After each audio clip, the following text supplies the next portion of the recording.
I'm Gary Goldstein. I'm at CMO Club, and I have the pleasure of being with Mike Linton, CMO of Farmers Insurance. How are you? I'm good, thank you. Excellent. I think of insurance as not something I pay attention to as a consumer.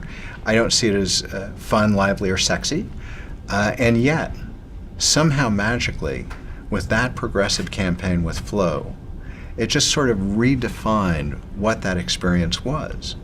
And I'd love to hear your thoughts about. Well, so honestly, the Progressive thing, I was there way before Flo. But I went to Progressive from Proctor, and I went because I wanted a P&L early in my career, and they gave me one. And they also let me, I ended up being fortunate enough to be in a place where I could actually build the whole almost division from scratch. And so I think between the Proctor and the Progressive training, I learned a lot. I think some of the Progressive advertising and some of the other advertising in the category and the marketing and insurance, it's pretty good. I think the farm stuff is really good as well. And I will say, insurance, it's a marketing fight of massive proportions right now, and that's the thing that attracted me to the business. Interesting. So Mike, I read a quote of yours that whenever you've had the chance, you've changed industries. That's true. And you have been with some very established, esteemed, successful brands. eBay, Best Buy, Progressive, Farmers. Share with some of your peers some of your insights, some of the lessons you've learned that have really stayed the course and become more relevant. So I have, when in doubt, I change industries because I think it increases your learning a lot, and it also forces you to think about what you're actually bringing to the party. And my belief is the first thing you have to understand is how your company and industry make money. And then if you're in the marketing job, how marketing then fits into that. And then the second thing I work to understand is how the culture actually mobilizes around ideas. Some companies like a Procter, for example, you can run that company off of writing and math. Other companies are more off relationships, and you've got to figure out how the culture moves ideas through it to move it to the marketplace. And I think if you get to see different industries, you get better at seeing different cultural norms than if you stay in one. Interestingly, can you discern, statistically or otherwise, a difference in terms of traction given the cultural norm versus maybe some that value the math more than the relationship? I guess I think about it differently. I think my job is to do what I think is the right thing and to understand what other people think is the right thing, and then to collectively do the right thing. And the culture is a means to do that versus something that you don't want to be battling the culture while you're trying to put a new idea through. You want to understand the culture and put the idea into the culture in a way the culture can accept it.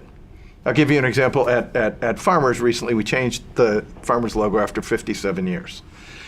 The exclusive agents pay for the logo. When we finally, it was a very public change. We let the whole company watch the logo develop, and and the consumers were actually voting on it, so it was consumer-based math. But then when it was time to present it to over 3,000 agents in Chicago, we actually let the agents present it to their own people. Marketing never took the stage the night the logo was presented because we felt it was really the agent's logo and the company's logo, not ours. Our job was just to evolve it. You've enjoyed a very interesting career thus far, and across, as you pointed out, interestingly, these very disparate brands, very successful but totally disparate brands. If you were going to share some nuggets with your peers who aren't able to be at CMO Club, what are some of the through lines? What would be one or two key things that you would share? I think the first thing is the situation matters more than the industry. So for me, I think I look at various situations, and the timing and the brand and the company have been a nice setup for me to do interesting things. And every pick I made wasn't exactly right, by the way, but the ones that worked out really well, the situation was more important from a timing and a business and a company perspective than the industry itself. The second thing I would say is the partnership with your peer group really, really matters, but particularly the CFO and the CIO have both been extremely meaningful to me in terms of doing creative and interesting things, including stuff like Best Buy Reward Zone or database, creating a digital strategy or anything like that. That is where the partnership has really mattered. And the third thing is almost everything I did that ended up being meaningful to me, I was scared to do it. I was scared to go to Best Buy because people like me had not succeeded in retail, and a couple other things. My first board opportunity, I was a little nervous about picking that one too.